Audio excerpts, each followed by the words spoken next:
แต่ว่าคนบ้านเฮาเดี๋ยวก็มันก็ไม่ในหลายมันก็ตกหันมันเย็นอย่างนะเย็นกับร้อนก็ไม่มันคล้ายกัดคาร์บอนเนี่ยคาร์บอนไดออกไซด์อีโลถ้าวิทยาศาสตร์มันอย่าหน่อยวันนี้เจ้านี่เนาะให้กินข้าวง่ายกันอย่างจ้ะกินข้าวก็อย่างกันจะให้มันล้ำนี่ล้ำกันนะนานี่นะจะให้มันล้ำมันล้ำกันนะเพราะมันหน้าร้อนในปล่อยแม่นะอาจารย์เดินคนต้องได้หมดเดิมลังปลาพนอยไปบิณฑบาตกะผลบวชพระตะวาวันซื้นผลบวชพระเน้นสองหลุบสองโจนบวชเน้นเรียนบวชเฮียนเนาะโรงเรียนปริยัติก็คือเป็นนอเนื้อหน้าบุญเนาะนอของศาสนามันก็มีฝ่องเมินจะมีเตี่ยมาเดียวเนี่ยมันใครมีแหละบวชฤดูร้อนเนี้ยบวชแก่บนเหี้ย15 วัน20 วันเนาะมีได้สัปปะมันจะมีอย่างแต่ก่อนพระน้อยวัดไหน10 ไป20 ไปลุยนี่เติมไข่มีละแต่ก่อนว่าอาตมาภาพเป็นกันนักเหมือนกันแต่ก็สมัยเป็นครูเนาะลาออกเมื่อปี60ก็เลยลาออกปุ๊บคนเนนพระน้อยกับไม่ไฟบวชเขาเรียนกันขาดขาดแคลนไปบุคลากรนักแต่นะแต่นักเรียนมันใครมีครูบาอาจารย์ยังมีอยู่แต่นักเรียนมันใครมีมันก็เป็นเหตุให้เออในการดำเนินอะไรอย่างมันก็เนี่ยเพราะกำลังศรัทธากำลังของพระศาสนาสามเณรตุเจ้านี่คือเป็นกำลังหลักพอปัจจุบันสิ่งหมดเนี่ยมันจะก่อให้เกิดอ่ากองทัพหรือว่ากองทัพธรรมกองทัพศาสนาที่ดีขัดกรองแล้วอย่างเขาเหิงซ้ายเนี่ยอีพ่ออีแม่โดนได้ดีมันก็อยู่เนาะโดนได้มันดีมันก็หลอดไปเหียอย่างซ้ายเนี่ยแหลบแต่น้อยแต่มันก็หลอดตาเหิงไปเหียอืมอันที่มันดีกับตกผลึกมาหรือว่าเป็นตกผลึกมาเป็นสิ่งที่ดีกับมีมันจะคือเหมือนกันเป็นไปบ่ได้เนาะศาสนาของปัจจุบันก็เหมือนกันเนาะอย่างที่ออกข่าวหลายวันอืม เปิดห้องว่าสถาบันครูสถาบันตำรวจสถาบันพระหมอก็จ้างถ้าว่าเกิดว่าเสียหายตักหันจุดหนึ่งมันก็ตีวงกว้างโอ้หมอหันดีนะโอ้หมอสมัยมันเดียวมันคดีเนี่ยเวลาตำรวจเขาหลบฉันก็กินบ้านกินเมืองก็ทำผิดกฎก็เนี่ยตำรวจเดียวมันดีละพอแบบมีศีลมีธรรมเขาก็ว่าเขาเปิดไปเนี่ยแต่มันก็ปลาตัวเดียวมันเอาถึงคลองนะคนเก่าคนว่า มันก็เป็นไปตามสภาพเนาะมันจะคือมันดีหมดก็เป็นไปมันได้บางคนก็เอามาโดยศรัทธากับมีบวชกับมันกันบวชออกข้าวพุ่นออกข้าวเพ่เขาก็เหล่ายายขายหน้ากันละเอ้ามันใครดีมันใครเขาวัดเขาว่าพอเขาไปฟอนในเฟซบุ๊กเนาะเขาไปฟอนในเฟซบุ๊กในไลน์ในอย่างก็ดีพาข่าวตัวเจ้ามาพอกฉันไม่เข้าวัดมาตั้งนานแล้วเนี่ยไอ้หัวโล้นไอ้พวกมันศาสนาเนี่ยบวชเพื่อหากินมันก็มีติมันศรัทธาแต่กับมีติมีศรัทธากับมีบางคนมีศรัทธาเลยไปปั่นป่วนเนี่ยจิตใจคนเฮามันเสื่อมโทรมเนาะอีพ่ออีแม่มันเป็นอย่างอีอย่างคนอื่นเปิ่นเขวล่ะคนอื่นเปิ่นมาอู้ฟังกะสีกะแคแต่เนาะอีโลกไปวัดกับได้ยังอีน่ะอย่างตุไปเกอย่างก็ว่าคนว่าได้คนไว้เสียงอีน่ะโอ้ก็ว่าคนว่าได้คนไว้เสียงมันเป็นจังได๋เปิ่นว่าบวชอยู่วัดสบายอยู่หั่นน่ะเปิ่นว่าผมจะได้มีการหยังทุเจ้าเนี่ยการดูแลวัดนี่มันธรรมดาเนาะอีพ่ออีแม่เนาะวิหารศาลา ขวางวัดขวางว่าห้องน้ำห้องหนองทุกเดียก็มีหันหมดต้องได้ดูแลใจใส่ต้องได้พอต้องได้เอาจิตสาธารณะเป็นติดตั้งนะถ้าว่าจิตมั่นแข็งแต่เขาโอ้ใจจังอ่ะเจ้าว่าเขาคนเดียวอย่าคนถึงบ้านอย่าเขามาบวชอยู่นี่เขาวัดเพราะว่าคือว่ากำดีกับมีเนี่ยมันก็ว่าจะอันกันแหมนี่ว่าเป็นกำแปะกับมีคนเฮาน่ะโอ้อาจารย์นันทพลดักแซบเฮ้ยอันโลหาก่อนมาเรื่องในหมอเขาถ้าจะลืมแกนี่คิดลืมนะเขาแกไปขับข่วย คนอันไปมันอยู่กับตีทุกปีเกนี่นะเป็นคนที่ไปเลยของเพิ่นผมหับสายเพิ่นล่างแต่จะองค์พระนอยวินาบาตกับฝันป้อนอย่างสักอย่างก็อู้กันไปก่อนหน่อยพ่อยแม่นะกับมาหันข่าวเนาะมาหันข่าว2-3 วันนี้อ๋อโอ้ นี่น้องแอมไม่รู้หรือว่านักฆ่าที่น่ากลัวเป็น30 ศพวางยาเปิ่นเนี่ยคนเฮาเนี่ยใครได้เปิ่นใครได้ของเปิ่นทำร้ายชีวิตทำร้ายครอบครัวคนอื่นเนี่ยบาปกรรมนี่จะปันได้หมดเนาะอีพ่ออีแม่ล่ะเนี่ยคนเฮาว่าบ่มีศีลธรรมบ่มีสิ่งน้อมนั้นบ่มีหลักธรรมมาขัดเกลาจิตใจเนี่ยให้คนอื่นเปลี่ยนไปถึงชีวิตเนี่ยสร้างตาบาปสร้างกรรมไปมันก็ลูกอยู่ในท้องแหมกำลังน้อยๆอยู่ในขี้เดือนหมูอยู่ในท้องหั่นโทษถึงประหารแต่ประหารได้เพราะว่าต้องเอาไว้ก่อนเพราะว่ายังมีลูกอยู่ในท้องนี่ยังเป็นกฎหมายก็ยังเป็นตีบังคับหรือกฎหมายเนี่ยก็ยังปกป้องเนาะปกป้องคนเลวได้อยู่เพราะมันมีลูกหรือมีบุตรนี่เข้ามาพออีกปล่อยแม่นศีลธรรมหลักธรรมเนี่ยมันห่างหายไปจากใจคนเฮาได้จะใดจริงๆเนี่ยมันก็มีอยู่ตั้งอยู่นะพระพุทธเจ้าเลยว่าพระสงฆ์องค์เทศพระสงฆ์องค์เจ้าปกเทศสอนว่าไปวัดไปว่ามว่างานหยังว่ามีงานศพก็ดีคืนเฮียนใหม่ก็ดีแต่งมแต่งงานการงานอย่างกระจ่างเกี่ยวกับศาสนาก็จะได้ไหว้พระหับศีลก่อนนี่ขนาดนั้นองค์ศีลนะเป็นหลักเป็นเก้านะอรหังสัมมาสัมพุทโธแล้วก็มะยังพันเตวิสุงลักขณตายะเนี่ยเพิ่นก็เอาองค์ศีลเนี่ยมาเป็นที่ตั้งก่อนคนเฮาก็ยังบ่ได้ยึดถือคนเฮาก็ยังบ่ปฏิบัติเนี่ยเฮือเป็นไปเกิดความเดือดร้อนกับตัวเองและครอบครัวคนอื่นเนี่ยอย่างข่าวเนี่ยออกรายวันเนี่ยทั้งวันเนี่ยก็น่ากลัวข่าวเรื่องน้องเนี่ยก็เนี่ยนางเอมเนี่ยที่วางยาเปิ่นนะสารไซยาไนด์นี่หรอคนละแอมกับน้ำจีแอมที่ว่าจัดผูกคุ้มวันเครื่องสถานีเขาเนี่ยเจ็ดนะนี่ครับนี่ปีแอมนี่แหละอันนั้นก็แอมเก่าอันนี้มันเกี่ยวกับเรื่องของศีลธรรมดันจิตใจเขาบอกมีข้อรักศีลรักธรรมอย่างซากอย่างที่จะน้อมนำและชักจูงใจคือเป็นคนดีได้อีปล่อยแม่นพอแต่คนเฮาน่ะถ้าเป็นคนดีก็ต้องโหัวกับโอ้เปิ้นก็มีหัวจิตหัวใจเปิ้นก็มีครอบครัวเปิ้นก็มีสิ่งที่ฮะหวงแหนสิ่งที่เปิ้นจะต้องทำแต่วางยาเพื่อ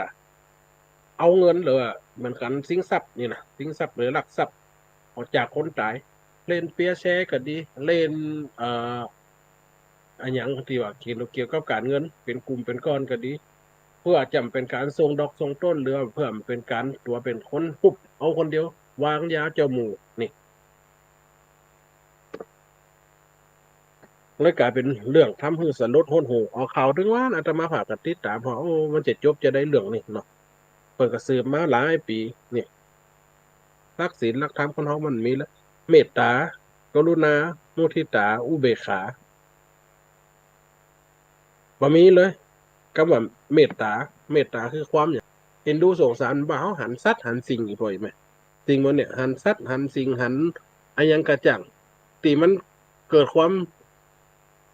ยังเฮาใจอ่อนโยนลงหันคนทุกคนเนี่ยคนมาขอกินขอทานเหลือคนติอนาถาเฮาก็ยังมีความเมตตาสงสารเกื้อกูลเข้าไปเป็นน้ำเป็นปัจจัยเป็นข้าวเป็นสิ่งที่ฮึได้เพื่อประทังชีวิตก็ดีที่อยู่อาศัยก็ดียารักษาโรคก็ดี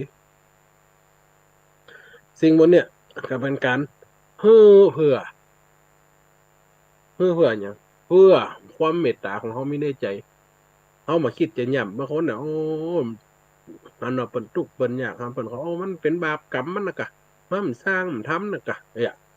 บุญมันกำทำบาปมันกำทำนะกะมันเมตตามันอย่างยังเนี่ยคนเราเนี่ยความเมตตามันห่างหายไปมันน้อยไปนี่เมตตากรุณานี่ความกรุณา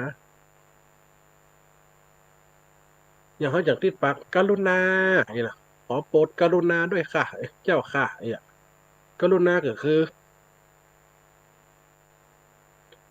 คือความช่วยเหลืออย่างเปิ่นกรุณาเมตตามันมาด้วยกันเนาะเมตตากับย่อมกรุณาคือเปิ่นเพื่อแผ่เจือจูนเอื้อเฟื้อคือไปตามกำลังของตัวที่บ่ลำบากอืมบางคนก็กรุณาเกินไปเปิ่นมาขอเงินขอทองยืมเงินยืมทองตัวมันมีก็หามาคือสุดท้ายเขาก็ลำบากก็มีเอ็นดูเขาเอ็นเราขาดเนี่ยอย่างคนเก่าบันหวานนะเอ็นดูมันล่ำไปนี่เนาะมันตุกกับตุกเขาว่าอย่างบางคนก็ต้องพอด้วยเหตุด้วยผลด้วยรักความเป็นไปแห่งกรรมสมาตตาสิ่งวันนี้จะบอกเกิดความเป็นอยู่อย่างมีความสุขได้เพราะเขามีเมตตาละกรุณาละแล้วก็มุทิตานี่ผมวิหารสีนะเอาผมได้มาอูเรื่องเก่าเอาเรามาอูโยงเขาในข่าวนี่เมตตากรุณามุทิตาคือความพอยินดียินดีก็เปิ่นสรรเสริญเยินยอด้วยเปิ่นเปิ่นได้ยศได้ตำแหน่งกันยินดีก็เปิ่นลูกหลานเปิ่นสอบได้ครูได้หมอกันยินดีด้วยเปิ่นนี่เปิ่นถูกหวยถูกแซ่วันนี้หวยออกแรงมาเปิ่นโหกันยินดีด้วยเปิ่นมันใช่กินเงินเก่านะกะอย่าทุกคนมา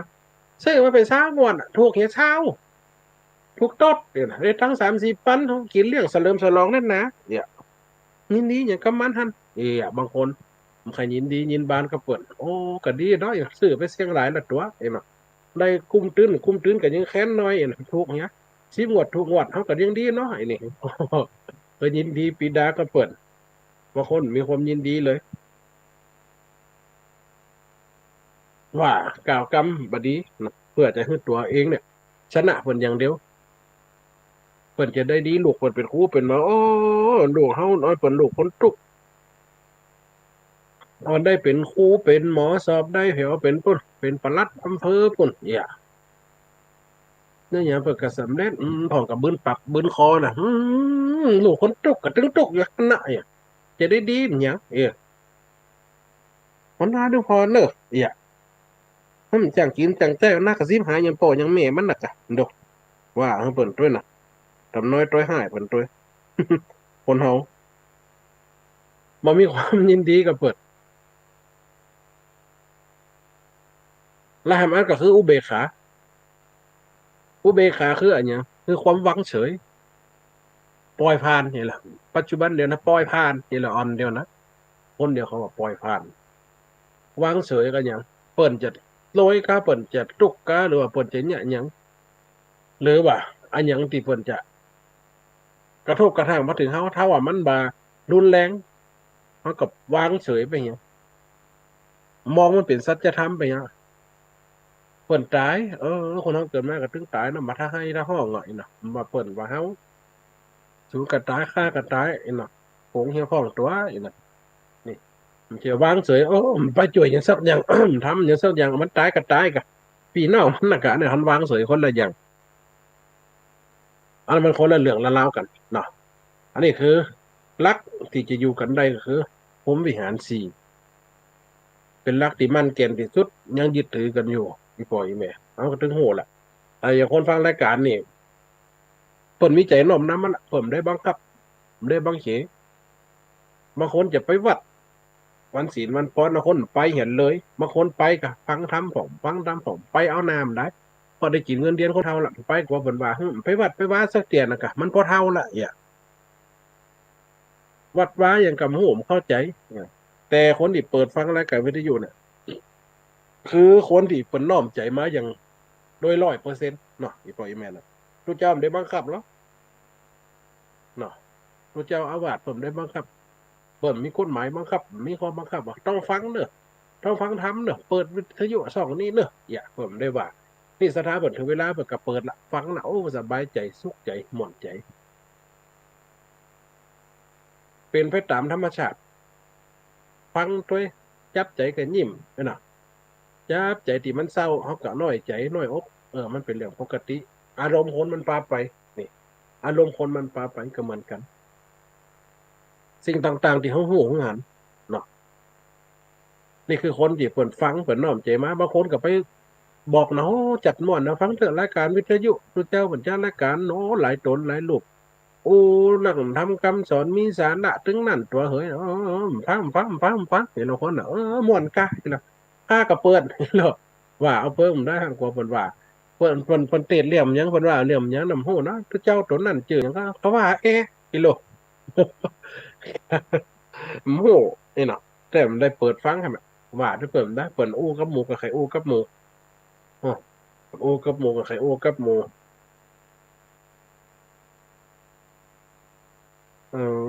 จะไปเก๋เปิดเนี่ยว่างกับเตียทำหาวิบากอยู่โลเข้ารายการตั้นอยู่เนาะ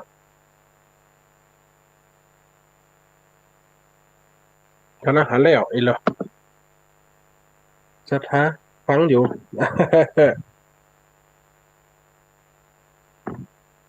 ที่หกเนี่ยมันจบแต่นะทุกปีนี่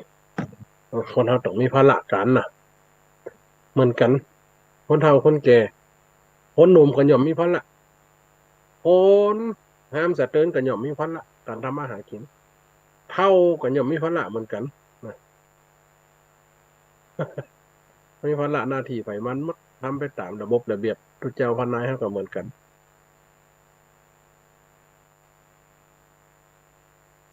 ทุกเจ้าพนายเขาก็มีนะเนี่ย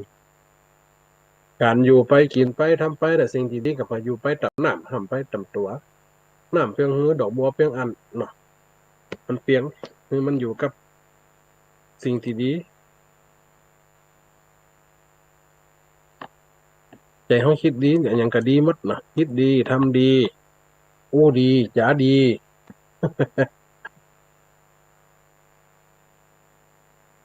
มันก็เป็นไปตามระบบอย่างที่มันชี้แจงหันอย่างอีปอยไม่หันอ่ะ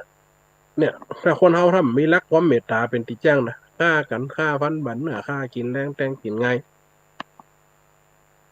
ตกอยู่ในอำนาจแห่งความโมหะโลภะโทสะโลภโกรธหลงคนเฮาท่านจะได้พระเจ้าพระนายก็เหมือนกันบางคนยังติดในยศในตำแหน่งแข่งกันหลายๆด้านแข่งกันหลายๆอัน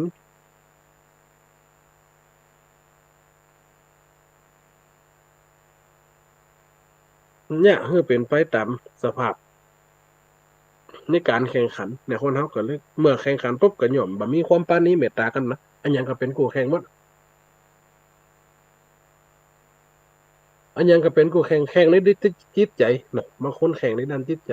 ถ้าแข่งจากการห่มหวานเนาะแข่งปลุกนะครับแข่งเกี่ยวเข้าแข่งในใจแข่งผลลำผลรวยในใจฮั่นผลเนี่ยเขาใหญ่นะเขาจะเอาเต่าเปิ่นหรือว่าเอาเสมอเปิ่นจะเอาดีแล้วเปิ่นเขาแข่งในใจเขาห่มหวานนั่นนะแต่ไปแข่งในการท้าทายอู้สอดอู้เสียดว่าเฮ้อคนทั้งเจ็บอกเจ็บใจเมื่อผลด้วยเนื้อจำใจกลายเป็นศัตรูกันไปฮะ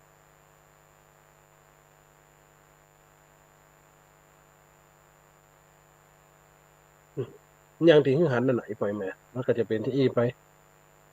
นี่อย่างที่หึงหันเขาเป็นที่อีไปกับสังคมปัจจุบัน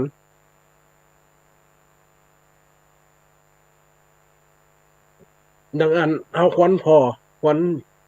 คิดพิจารณาให้ดีพิจารณาทุกอย่างว่าคนกับตุกว่าคนกับรวย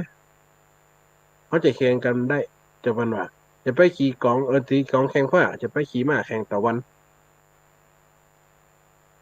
สิ่งมันเนี่ยเป็นว่าอย่างหันคนเฮาน่ะบางคนเป็นใหญ่แล้วเปินมีอำนาจกว่าเขาไปไล่แข่งเป็นคนเฮามันเหมือนกันเนาะบุญวาสนาเกิดมาเหมือนกันรูปธรรมนามธรรมต่างกันบ่ได้เนาะมันก็เป็นไปตามสภาพของมันเขาแข่งขันกันในต่างทีมบดีเนาะยังสังคมวัยรุ่นสมัยแข่งรถแข่งล่างแข่งบิดรถแข่งเนี่ยอย่างที่มันเกินความสามารถปาไปถึงความชิบหายหรือว่าชีวิตสิ่งมันก็จับดี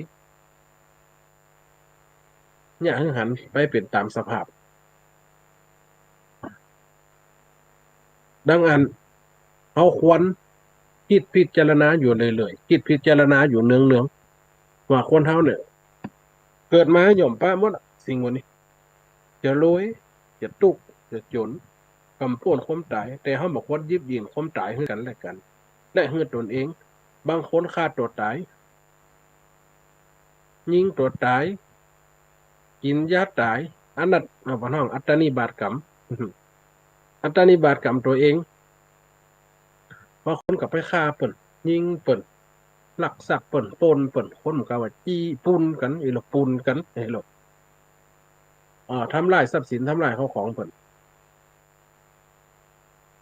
คนอื่นตกต่ำลงคนติ่มชอบแล้วก็สะใจคิดในใจมันเป็นไปล่ะกะน่ะ มันฮับความทุกข์ความทรมานเกิดความดีใจเพราะวัดตัวใครชนะโดยสิ่งนี้เนาะก็เลยเปลี่ยนไปเนี่ยคนเขาแข่งกันในด้านจิตใจแข่งไปในทางที่บดีก็เหมือนกันน่ะไอ้บ่อยแม่คนเฮาน่ะคนคิด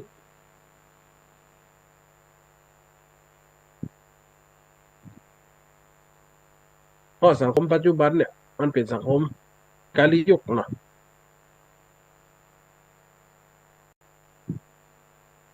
สุดเจ้าพานายเขานี่ต้องเป็นกระบอกเสียงต้องเป็นสิ่งที่ดีนะสังคมแบบเดียวมันเป็นกาลียุค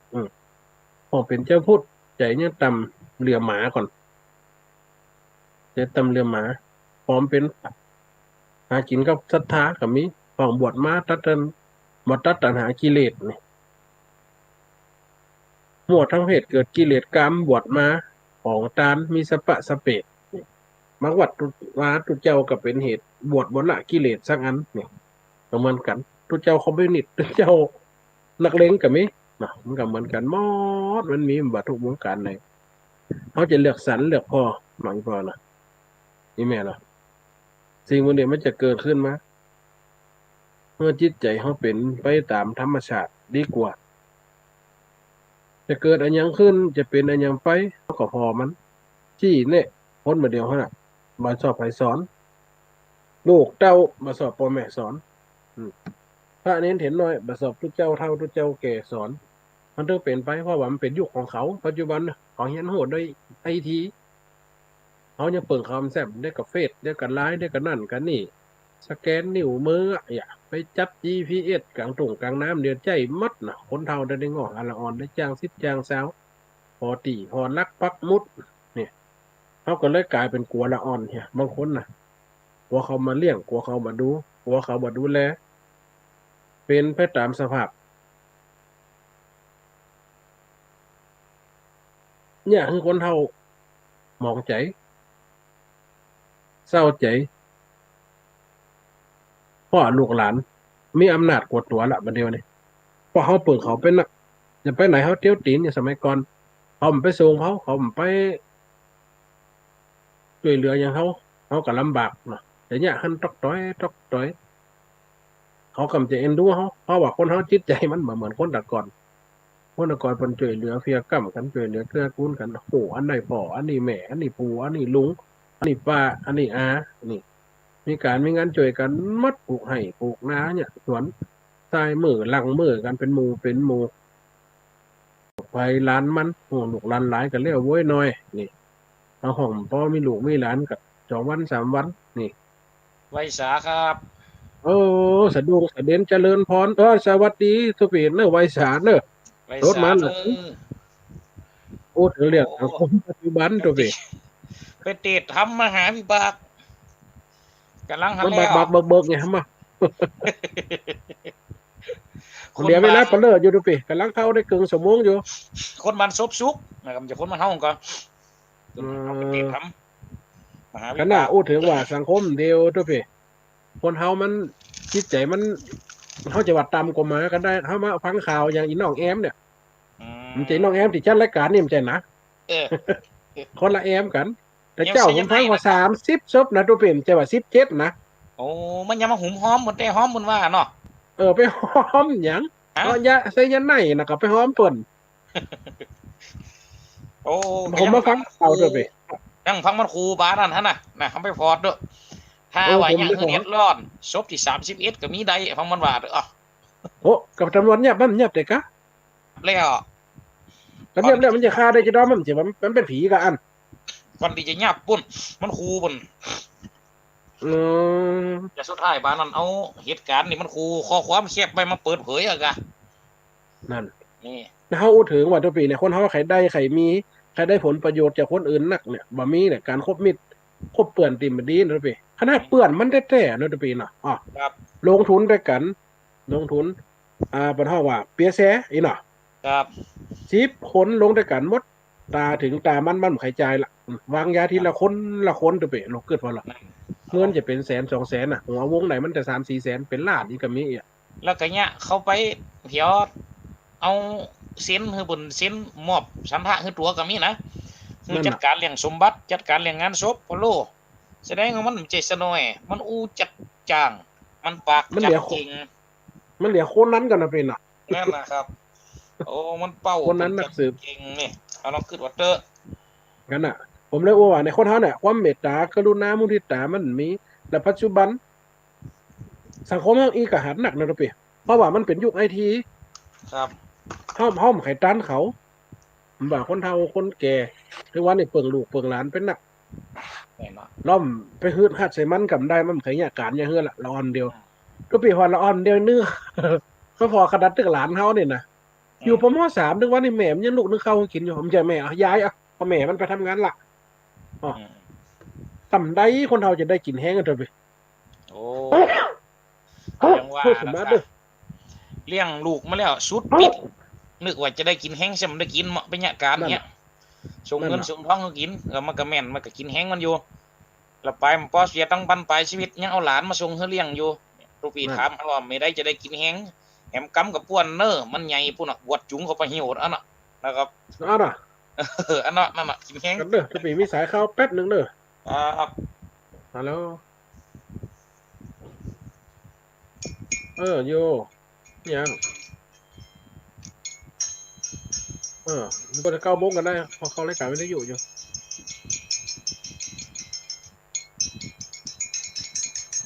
กกินกองนะร้องเหรอครับดูร้องออกวิทยุมันอย่างผีบ้าทันก็เอาถึงว่าสังหน่อยน่าก็ได้ดีเอ็นดูแต่ว่านั่นอันอย่างก็คนเฮาความตายมันอยู่ใกล้มือเนาะผมอู้ถึงว่าเนาะครับอย่างที่ว่าวางยากันตายเนาะอย่างวันนั้นผมไปอันเมื่อกับป้าละอ่อนไปซ้อวัดสันดอนแก้วตูพีเอ็มเขาเนี่ยก็จือตูพีเอ็มก่อนนะแอมเก่าเอออันนั้นประกาศโอ้ยมรณภาพรับรวดโอ้ตั้งพูดบนฟังรายการเขาหนักในตูเพจเนอะครับ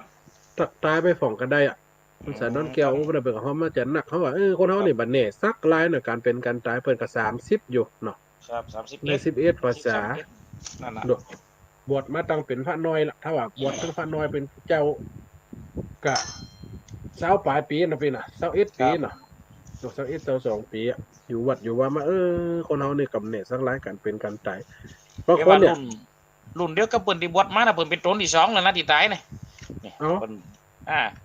ได้ฟังเปิ้นเล่าประวัตินะ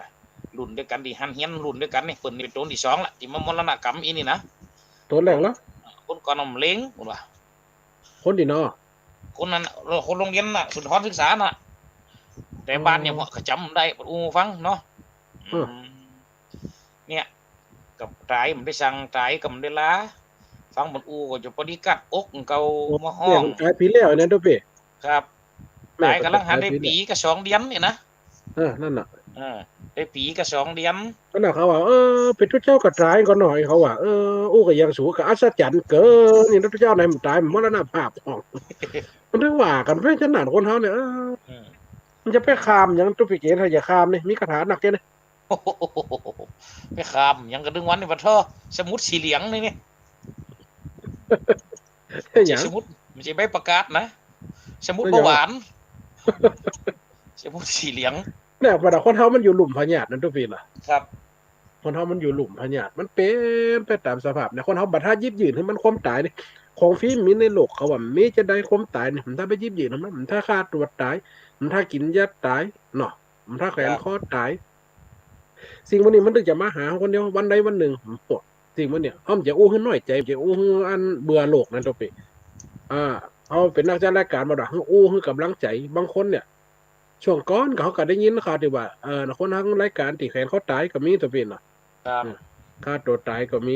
เนี่ยคนเฮาเนี่ยชะตาชีวิตคนเฮามันบ่แน่คนเฮาว่าพ้องกระตุกใจพ้องกระตุกอกมันบ่เหมือนกันพ้องกระตุกว่าลูกบ่เลี้ยงพ้องกระตุกหลานหลายลำไปพ้องกระตุกไม่กินไม่ใช่พ้องกระตุกหามเหมาะแรงเหมาะไงพ้องกระตุกไปครับข่อยนี่คนเฮาเอามาครับฆ่าตัวตายยิงตัวตายกินยาตายเพื่อละสังขารได้ฮะว่าจะโป้นมันโป้นนั่นตัวปีน่ะโป้นก็ตัวปีโอ้ว่ะมันปนครับเพราะว่าจะได้กระตึงปนเพราะว่ามันตายพวกนี้ความจริงมันมีตุกเบื้องหน้าเห็นหรอนะครับ นั่น ตุกเบื้องหน้าห้องอนาคตการเนาะนั่นตุกอนาคอนาคตุกเนาะนั่นน่ะแล้วก็ตุกเบื้องหลังอดีตะตุกนี่ตุกปัจจุบันเนี่ยก็คือการใช้ชีวิตเราติดอยู่กับตุกมันก็ไปปนตุกเนาะคนเฮาฝากอันนี้สักนิ้วเหมือนกับอาจารย์ถวันรัชนีเพิ่นได้อู้ไว้มีหันเตือหนึ่งเพิ่นไป ว่าจะได้ เปิ่นไปทำงานไปพองานเนี่ยของเกี่ยวกับวัฒนธรรมเนี่ยต่างประเทศอังกฤษปรากฏว่าไปปะเสียขอทานคนหนึ่งขอทานประเทศอังกฤษก็มีเขาบอกว่านะประเทศ เดี๋ยวมีกับประเทศไทยมันจะก็ มีเขาเป็นคนเล่ร่อนบอกว่านะแน่ เออ เป็นคนเล่ร่อนเดินไปเดินสหรัฐอังกฤษสหรัฐนะครับเดินไปเดินมาแกก็เลยเขาไปถามเขาไปอู้แกอู้ภาษาอังกฤษจ้างหรอแกเขาไปถามว่าอัน คุณนี่เป็นไผคุณเป็นไผคุณเดรอนกันเนี่ยนำตัวเป็นคนนั้นคนนี้ฉันดีใจคนในรอนนะตอบว่าที่คุณเนี่ยมาอูกับฉันเพราะกูเดียฉันอยู่เนี่ยก็มีไผมาอูกับฉันเลยนี่อาจารย์ถาวันรัชนีก็เลยเอาตังค์ฮือ5 บาทมันว่าพังนะสมัยนั้นเนาะ5 บาทเงินไทยนี่เงินไทยก็กยังเงินถ้ามันถูกเลยเปิดกันนะตัวเป้กเงินถ้าถูกเลยเปิดก่อนนะปรากฏว่าเอาตังค์ฮือ5 บาทคนเร่ร่อนเขาก็ขอบใจบอกว่าคุณต่อชีวิตให้ฉันในวันนี้นี่ในวันนี้คุณต่อชีวิตให้ฉันละนี่แหละปรากฏว่ามีแรงอาจารย์ถวันราชนีกับปุ๊บให้เหมาะคนเก่านะจะมาถูกแซกะบ้านเปิดประเทศมีแซกะโอ้ก็อย่าบ้านเฮาเลยเวลาจ่วยคนทุกคนอยากใส่บาตรตัวเจ้าเสียตู้ถูกหวยถูกแซตัวไอ้รั่วก็เดี๋ยวอาจารย์ถวันบ่ขออันเจกะขอเก่าเปิดฮืมได้วันนี้ถูกแซออกแล้ววันนี้นะน่ากะแฮะวันนี้ฉันไปจับพอดีเลยอาจารย์ก็เลยเอาแฮม10 บาทแรงแกว่าแกเขาเอาเก็บเอาขนมปังมือก่อนเสียขนมปังมือคนเล่ร่อนว่าเอาละขนมปังเอาเพราะวันนี้ได้กินละได้กินนี่5 บาทตะกี้นะไอ้โลกแกก็เลยนี่เหมือนขนมปังจกตังแฮม10 บาทนี่คนเล่ร่อนก็ว่าเอาละเพราะวันเนี้ยชีวิตปุ่นปอละนี่มันผูกว่ากันไหมนั่นอาจารย์สวัสดิ์ถาวันรัชนีก็เลยว่าเนี่ยชีวิตคนเอาในเมื่อเป็นปัจเจกชนเนาะเอาปัจจุบันไปเป็นหมอกคนว่าครับเพราะฉะนั้นความทุกข์ก็เช่นเดียวกันมันก็มามันจะเหมือนบางคนเนี่ยโอ้น้อยอกมองใจนั่งในงมเหงาบางพ่องก็ยังว่านะครับจะเป็นกรรมเก่าหรือว่าสร้างกรรมใหม่มาฆ่าตัวตายเห็นนี่เนี่ยนะครับก็ฟังที่ในตำราสอนจากอันอย่างพระสูตรบทหนึ่งอ่ะคนเฮาฆ่าตัวตายต้องไปรับใจในนรกอยู่500 จัดจากนรกมาพบสุมาเตปีมาเป็นสัตว์เดรัจฉาน500 จัดจากสัตว์เดรัจฉาน500 จัดมากลายเป็นคนทนภาพทุกขทนภาพหมายถึงเป็นคนพิการแหม500 จัดด้วยเนาะครับจะได้มาเป็นคนปกติแหมดูแหม500 จัดมากับ2,000 จัดเอา2,000 จัดนั้นสร้างความดีบ่มีความเขาวัดเขาว่าแบบมีใจผมทำคำสอนทำประยุมได้อ่ะอย่างนั้นครับนี่ก็ว่านั่นเนาะดูเจ้าทุดงหมดกระดูกเต็มหูไหมมาฝักวัดผมนี่มาขอกาแกนหนึ่งนั่นแล้วก็กันติวกาไฟฟ้าไปเพิ่นไปว่าเพิ่นว่าโอ้ผมจะไปเสียบที่ไหนแล้วอ่ะเคยได้กามันได้ก็เลยเอาฮือเพิ่นอายุ73ละลูกในหูมานะครับปรากฏว่าเพิ่นก็มาอูฟังว่าคนเฮาเนี่ยเจว่าคนเขาวัดเขาว่าเนี่ยเจวันพี่นะครับตายไปเกิดเนี่ยเป็นเทวดากันนักเป็นว่ะนี่เราติ่มได้ตายไปเกิดเป็นเทพชั้นสูงกันนักไปเกิดในนรกกันนักไปเกิดเป็นสัตว์ที่ละฉานกันนักดังนั้นเนี่ยมันว่าบุคคลเนี่ยที่มันได้เกิดในจันได้ดีที่สุดว่าคือเกิดจันมนุษย์อีโลกนะครับกลับมาเกิดจันโลกเขาสามารถสร้างความดีได้ด้วยเทวดาได้กับบุญเก่าได้สร้างความดีลูกสร้างกำได้บนว่านะทำบุญไปฮือกำจะได้ลูกแค่อูฟังว่านั่นนะแม่น บุญน่ะถ้าเฮาสร้างไปแล้วอย่างกับพ่อแม่เฮาไปเกิดเป็นเทวบุตรเทวดาดิบุญเฮาสร้างไปปุ๊บเนี่ยเพิ่นเลยบ้องห้องว่ากำจ่อหอหลังดอกถ้าเพิ่นเกิดเป็นเทวดาบุญเพิ่นนักแล้วเพิ่นรับได้บุญก็สะท้อนมาเฮาอีโลกเพิ่นอู้ฟังนะครับอ๋อนี่เปรียบเสมือนว่าเอาของฝากให้เปิ้นแล้วปั๊บเปิ้นกินใจอะไรน่ะเอาคืนไปมันก็กลายเป็นของเฮาเปิ้นก็รักษาไว้ให้อีน่ะตัวเป็นั่นนน่ะมันก็ตีคืนอย่างกับเคอรี่นี่เนาะส่งไปสนมชะนีเนี่ยครับส่งไปให้เปิ้นได้รับมันก็ตีคืนของเฮาเนี่ยนะครับเพราะฉะนั้นการทำบุญมันสูญเปล่าครับเพิ่นว่านะเพราะฉะนั้นต้องฮู้เต่าฮู้ตันฮู้กันฮู้แก่นี่ฮู้เต่าได้อ่ะฮู้เต่าแต่ฮู้เต่าคือหยังฮู้เต่าตัวเก่าฮู้เต่าสุกฮู้เต่าตุกสุกเต่ยามคืนโชคดีมีวาสนาบางคนหลงลูกเทียบตกต่ำมามีแล้วนี่อยู่มได้ค่าตัวตายเห็นแล้วนี่เนี่ยฮู้เต่าสุกนี่โอ้มันก็แน่นอนเนาะตัวก็สบายลูกเกิดมาสิมาตัวเปียเกิดมาซอยขอกล่องขอหันล่ะพ่อแม่หาไปเฮือล่ะโอ้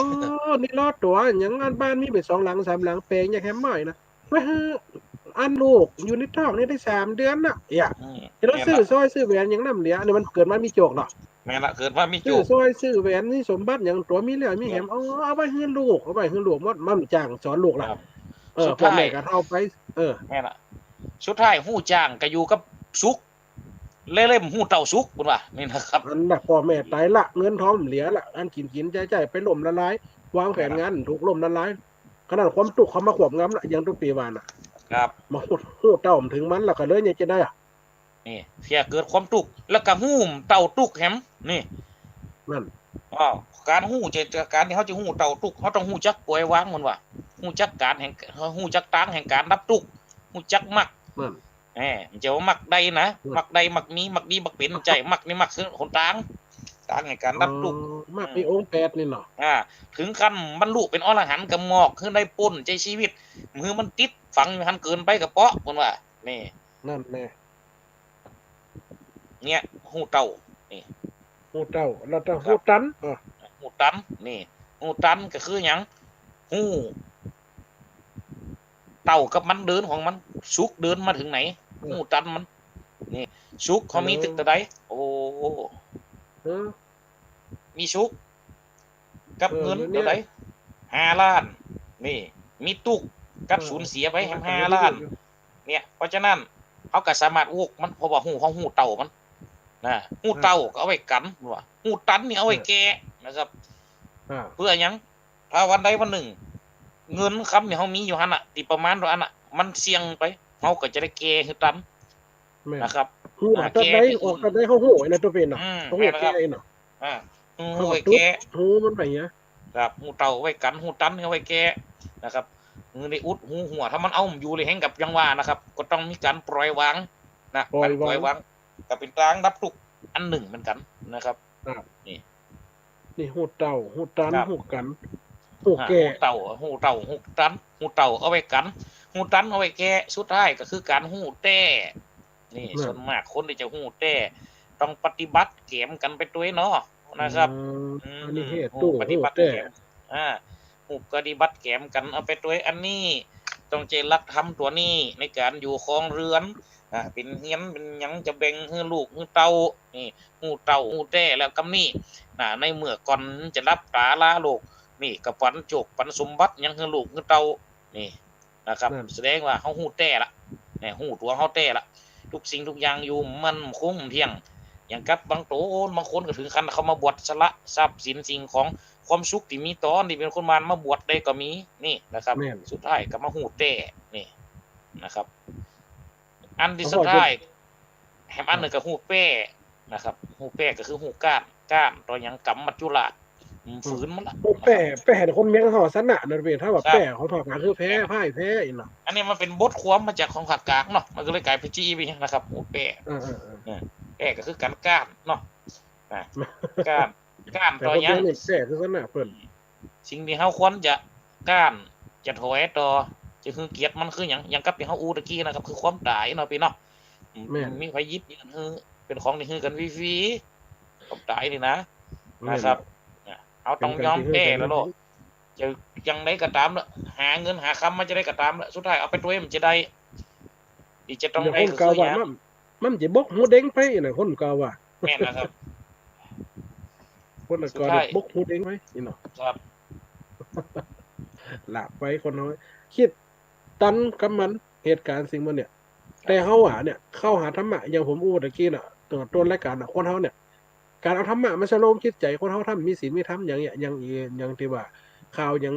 นางแอมเนี่ยที่ว่าอะไรฆ่าคนเนี่ยถ้าว่ามันมีธรรมะคนเฮาเนี่ยธรรมะมันอยู่กับจิตใจแม่จะทำพิธีอย่างกระจักก็เฮาต้องรับศีลให้ก่อนเนาะเอาศีลมาเป็นตั้งให้ก่อนศีลเขาเนี่ยประกาศสอนเมื่อเฮาตั้งอยู่ในหลักองค์ศีลน่ะทุกอย่างมันก็ฮู้นี่ศีลธรรมนำไปเนี่ยคนเฮาทำมีศีลเหียมันกับมีอย่างที่จะมาเดือดร้อน เพราะมันมีองค์ศีลมันนี่นะเอาบ่คิดรักศีลรักธรรมบ่เอามันมีศีลเพราะว่ามีความเป็นปกติแห่งคนเนาะยังเป็นขนาดนี้แล้วแม่นเนาะมันกลายว่าฆ่าคนเป็นของเล่นไปเหี้ยครับนี่ฉันเก่งฉันทำได้เนี่ยทำได้ในที่สิ่งที่ชั่วก็ย่ำทำดีของฉันตั้งสมาธิได้10 ชั่วโมงเองย่ำผ่านเนาะนั่นน่ะฉันไปตั้งเข้าครบ100 วัดเนาะฉันวัดทำความสะอาดอีมันแข่งกันอีไปแข่งกันตั้งที่ชั่วแง่นะครับคิดจะเอาผลตายอย่างเดียวแหละตัวดันเหมกดันผ่านแล้วปานป๊อสร้างตาบาเพื่อลูกนะลูกอยู่ในต้องให้มันตัวเป็นเนาะบ่นั่นน่ะเกิดมาแล้วจริงๆจะเนาะแม่เราเป็นไผเป็นนักโทษนักฆ่าเป็นคนฆ่าคนนะกะคนที่เพิ่นคนที่เพิ่นใจเป็นปกติทำลูกมันสิฮู้หยังต้วยแม่มันเป็นคนทำแต่บางคนเนี่ยจะเกลียดจะจังลูกเพิ่นสักแต่หืมโหนน่ะตัวเป็นเนาะแม่นเนาะบางคนจะเกลียดจะจังลูกเพิ่นแม่มันดีฆ่าคนวางแผนคนคนตายลูกมันกำดีอย่างแม่นะแม่มันเขาโกยลูกมันก็เขาโกยอีลูกยังก็นะครับบางฝ่องฟอข่าวเนาะมันเนาะมาวัดก่อนวัดผมมันก็มีงานบวชเนาะก็ฟอข่าวโอ้ยเมาคือรถหนีบย่ำมันถึงแม่ถึงลูกเลยเมาใส่รถทหารมาใส่รถหนีบย่ำถึงแม่ถึงลูกนั่นพี่โลพวกคนบาดเนี่ยนะกระลูกผมผู้เลี้ยงอย่างตัวอยู่ในคันนั่นน่ะก็แฮะเนี่ยนะครับเพราะฉะนั้นบางคนที่มันลังดีเฮือไผก็เฮือไผนะมันก็ต้องได้รับกรรมของมันตามมันกรรมมันนี่น่ะพระพุทธเจ้าว่ากรรมมุนาวัตติโลโกเนาะนะครับสัตว์โลกลังว่าอีน้องน่ะลังว่าอีน้องนั่นหรือว่าบ้านน้องนั่นหัวลูกมันจะเกิดห่วงกับคนจะอีน่ะตัวเป็นเนาะครับนี่มันก็มีวิบากกรรมของมันน่ะเนาะแม่นน่ะวิบากกรรมอย่างเปิดหัวมาเกิดกับคนที่ใจร้ายมาเกิดกับเทวทัตแล้วมันก็ดึงแยะคนอื่นได้แต่อย่างเงี้ยอยู่ป้อมพิบตาสักมันก็มารับตาสักนั่นเขาว่ายังมาโหดไล่แต่ว่าเอาวางยาคือเปิดกินหนีคือไปอยู่บนมุนนี่อยู่บนกินพอเป็นเตี่ยพอเตอวิคิวิดีโอนะครับเปิดมีฮัลโหลจวนหมดไปป่วยป๋าน้ำศูนย์เอายาศูนย์น้ำคือเปิดกินยานะกำหัวย้อน้ำไปฉะนั้นอ่ะกินไปติวป๋าไปป่วยป๋ากันย่ำตั้นป่วยน้ำเตี้ยโลป่วยแล้วโลป๋านะป่วยป๋าขลังหาแล้วเลยเป็นลมโลนี่มีคนอื่นน่ะคนเป็นล้านเอกะเนาะเขาไปขอไปเข้าห้องน้ำอยู่บนแฮวบนยืดพอบนเป็นเตี่ยโลมันตึกข่าวอีนอกนี่นะที่มันโดนจับนะครับแต่ว่าอีนอกนั้นมุบน้ำกระตึ้มช่วยเพิ่นอีนั่นนะหนีน่าซื่อแล้วอีนะแน่นน่ะเนี่ยครับโอ้มันยังไปใจจืดใจดำแต่ว่าจืดเต็มจืดก็ฮะฝ่องกับว่าฮู้ข่าวเขาก็โทรมาจุโลโทรมาแต่ว่าก็ไปฮู้โทรมาเสียงมันยิงถ้าจะหมู่ด้วยกันเนี่ยอาจารย์เจ้าเขาก็ถามมีไฟนี่น้องแอมเหรอเจ้าอย่างนี้ม้วนมาเลี้ยงเพนเจ้าไอ้โลเลี้ยงเนี่ยกูจะไปอย่างนี้ม้วนมาเลี้ยงเพนสะเดาะคอคือน้องอยู่เจ้าคนได้กินน้ำมันก็ตายคนได้มันก็ว่าแต่ว่าคนได้กินน้ำมันก็ตายกินข้าวมันก็ตายเนาะล่ำลาเขาก็มาออกติ๊กเต็งเนาะป้ามลาไผ่อ้อมอย่างซูบ่มเคยกินอย่าเนาะพวกกลางเอ็มอีหรอกินว่ากลางเป็นอย่างเนี่ยคนเฮาเนี่ยศาสนาเรือรักคำสอนเป็นสิ่งที่แน่นอนเขามั่นคงแต่คนเฮาบ่มั่นคงบ่แน่นอนครับการรักคำสอนเพราะว่าคิดว่าบาปไม่มีจริงคิดว่ากรรมมีจริงโลกน้ำมีจริงคนจำพวกนี้จะสามารถสร้างกรรมสร้างบาปได้ แม่นก็ตัวปีบ่ะครับพอในที่ท็อกบางคนก็ถามมาแล้วบ่สรุปแล้วโลกมนุษย์นี่มีบาปกรรมอยู่ก่อนยังบาปกรรมถึงปล่อยให้คนจีแอมเนี่ยมันเนี่ยมาถึงขนาดนี้บางคนก็ไปตอบหรอกทุกสิ่งทุกอย่างมันมีบุพกรรมมีชนกรรมเพราะฉะนั้นเหตุกรรมเป็นปัจจัยแห่งการปาไปที่มันเนี่ยมันหนักถึงขนาดนี้ก็ย้อนว่ายังอาจารย์ก่อนแต่ละคนอาจจะมีกรรมห่วมกันมาก็ได้คนว่ากันแม่นตัวปีอ่ะกันยังว่า30 คนอาจจะฆ่ามันก็ได้เนาะเขามาคือพอที่ว่าสมัยที่ว่า2,0002504ก็ที่ว่าคนบาปพ้นพิรามน่ะที่ว่าฆ่าข่มขืนเพิ่นน่ะตัวปีคนถึงหมู่บ้านน่ะเนี่ยเพิ่นได้จะได้อ่ะเนาะนี่มันกรรมอาจจะติดบาหมู่นั้นก็ได้เนาะมันน่าอีน้องเนี่ยจะมาเอาคืนสักแต่หัวอีพ้นพิรามน่ะนั่นน่ะนั่นน่ะแถวซับปะเลอมันเนี่ยคนเฮาเนี่ยบาปกรรมมันก็ย่อมจะวนไปเวียนมาหรือว่าอีน้องน่ะจะไปทรมานทรกรรมสัตว์จะได้หัวมาอีเนาะแน่นอนมันก็ย่อมวงเวียนกงเกวียนกรรมกันไปอาจจะไม่ได้เกิดเป็นคนก็ได้มันทรมานกันอาจจะเกิดเป็นสัตว์เกิดเป็นหยังก็ได้เนาะนั่นน่ะได้ขำได้ขี้กันมาจัดได้กินได้เขานึงกลัวที่สุดโอ้โหนี่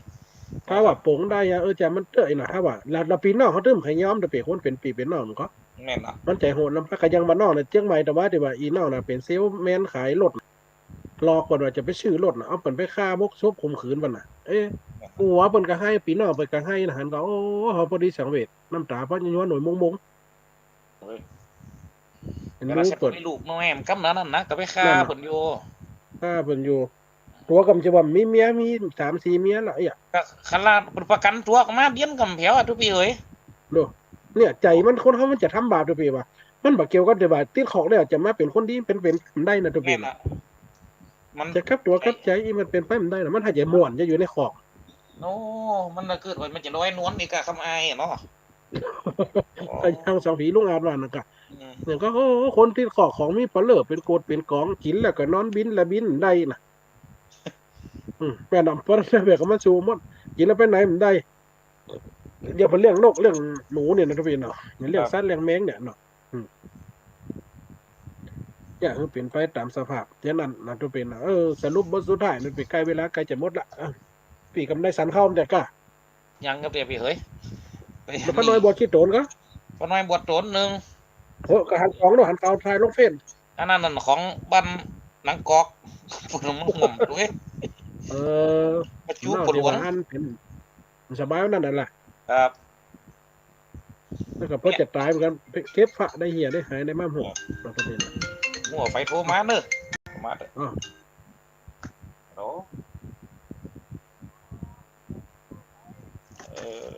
เอาไม่ย้ายมอมโทรมาตัวปีโอ้ยม่วนนี่แหละวันนี้ชดมากับกูกันนะเราที่เก่าเราเขามาหกคนหลงก็คนเอาเก่าในแบบม่วนนี้เนอะแล้วเขาเอาเก่าในม่วนนี่แหละเราคนเที่ยวอยากจะจังก็อีกแบบม่วนนี่ของโบราณไงครับอันมา2 ลูก 2 องค์อีแม่ว่าม่วนดีเนอะสาธุแม่กำลังใจหนักๆเลยแล้วกินข้าวง่ายแล้วกะไม่ย้ายแม่กินข้าวก็เป็นผัดเผ็ดอันนี้แซมได้กินกับเดียผัดเผ็ดนั่นตีได้แข่งหลวงไงเฮ็ดแข่งหลวงนั่นเฮ็ดยังต้อมเฮ็ดแข่งหลวงนั่นเฮ็ดจันกะมันเอาห้องใจเหรออลินจิอลินจิแข่งหลวงเฮ็ดแข่งหลวงเลยเฮ็ดอลินจิเนี่ยตุบิต้อมก็อยู่ด้วยกันนี่เนอะเราไว้ของโบราณนี่แหละบางทีเนอะม่วนนี้ได้จะเล่าฟังเนอะก็เดี๋ยวทำมาวันการหน้าพบกันแฮมรอบเนอะอยู่ดีมีชุกเนอะไม่ย้ายเนอะอย่าเลื่อนพรเนอะ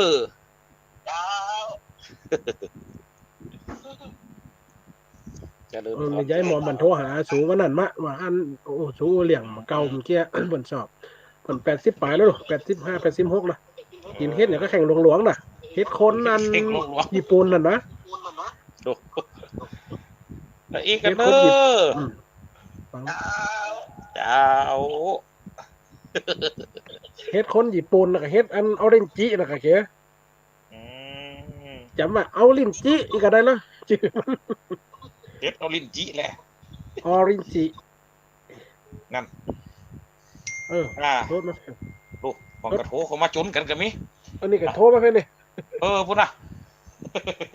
ฮัลโหลเจริญพรสาธุโยมแม่ เจริญพร เด็กอีเป็นหลวงแม่ชอบ อ๋อหมวดนี่แหละแม่นล่ะเทศน์สองธรรมาสนี่นะ มันมีอย่างพระอาจารย์ว่าแต่ถูกที่เจ้านี่กับว่าใครหัวยังว่าใครเรียกยังลังพ่องเนี่ยการมีหลายคน อ๋อ ลูกมีเป็นโลบางที่ใครเลี้ยงอ่ะ แม่นน่ะมันถึงอีทอ่ะแม่สมัยเดียวนะต้องเปิ่งเขาอย่างเดียว มันยุคมาใหม่แม่เขาแบบเปิ่งเขาในเขากำยะเขาก็จอยว่องลำเนียนจะเป็นได้คนเฒ่าหัวคนหนุ่มไปอย่างเงี้ย แต่นี่คนเฒ่าที่บ้านนี่น่ะส่งผัวเมียอายุพอเก่าที่บ้านลูกมีเป็นโลบางที่ใคร โอ้ย แต่สังเวช แม่น่ะแม่จึงหันน่ะเอ้ยมันเป็นโลกาภิวัตน์แม่นนะเนี่ยจะได้ มันจะเป็นแค่เป็นเกี่ยวกับตัวเวนเขาจ้ะ มันถึงใจไหมเขาหากินพัฒนาได้ติ๊กมามันคนเกิดกับมีนะวันหน้าก็คงจะยากอ่ะคนเฒ่าจากคนเฒ่ามีดิมดีนี่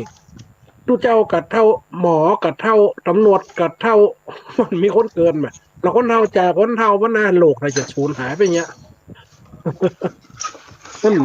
การลูกมันจะยังเขาเนี่ยเนาะยังคนเฒ่าปีมันจะเยอะเนาะ แม่นน่ะเขากำจะเอาลูกมาลูกเขากำจะเอาลูกมันเดียวพ่อแม่เนี่ยไม่ลูกเฮียคนเขาบ่ได้เลี้ยงหยังอ่ะ อย่างที่ลูกอย่างคนน่ะ นั่นน่ะก็เขาเลี้ยงมาหลายเพียบ่เนาะ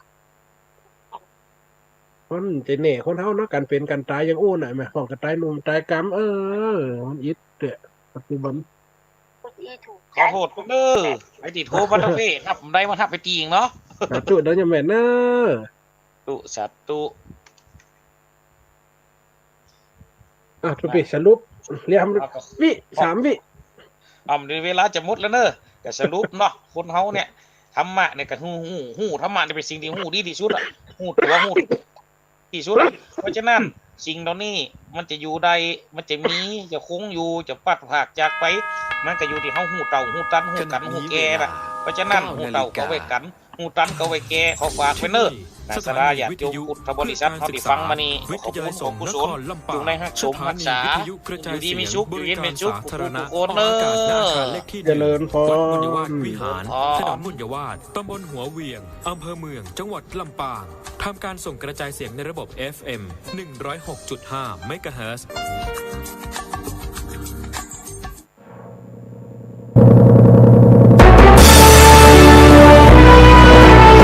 มหาวิทยาลัย มหาจุฬาลงกรณราชวิทยาลัย วิทยาลัยสงฆ์นครลำปางเปิดรับสมัครพระภิกษุสามเณรและคฤหัสถ์ใจหญิงบุคคลทั่วไประดับปริญญาตรีหลักสูตรพุทธศาสตร์บัณฑิตสาขาวิชาพระพุทธศาสนาหลักสูตรรัฐศาสตร์บัณฑิตสาขาวิชารัฐศาสตร์รับสมัครผู้สำเร็จการศึกษาระดับมัธยมศึกษาตอนปลายม.6 กศน ปวช ปวส หรือเทียบเท่าระดับปริญญาโทพุทธศาสตร์มหาบัณฑิตสาขาวิชาพระพุทธศาสนารัฐศาสตร์มหาบัณฑิตสาขาวิชารัฐศาสตร์